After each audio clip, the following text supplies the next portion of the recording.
Another day, another basketball stories na naman ang pagkikwentuhan natin.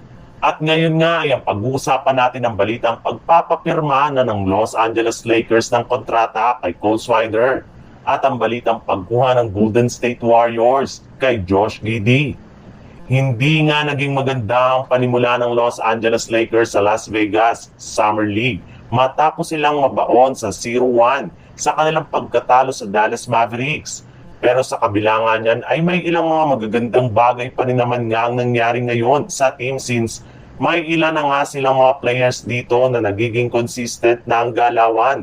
Kagaya na lang ni Cole Swider na nakapagtala pa lang laban sa Dallas Mavericks ng 22 points sa kanyang 6 out of 9 shooting sa 3-point line. Nag-average rin naman nga ito ngayong summer ng 18.5 points per game sa kanyang 52% shooting sa long range. Kaya suggest nga ng mga fans at analyst na ibigay na lang sa kanyang natitirang isang bakanting pwesto sa kanilang kasalukuyang lineup ngayong off-season. Kung hindi naman ay pwede na siyang papirmahin ng two-way contract ngayong off-season. Hindi rin naman nga daw nila pwedeng sayangin ang talento nito dahil kita na nga na mas magaling na ito bilang isang shooter kumpara sa kanilang sophomore na si Dalton Kenick na hanggang ngayon ay nananatiling streaky shooter sa kanilang mga laban.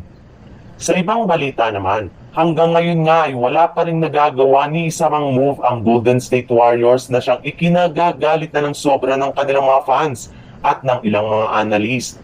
Ayon nga sa mga ito, hindi nga daw po magiging sapat ang kasalukuyang lineup ngayon ng Golden State Warriors para makapag-compete sila sa kampyonato next season. Pero hindi naman nga daw po dapat mag-alala ang mga fans kung wala pang nagagawang move ang kanilang team. Napakahaba pa rin naman nga ng off-season at marami pang ang mga magagaling na players na pwede nilang makuha sa free agency at maging sa trade market.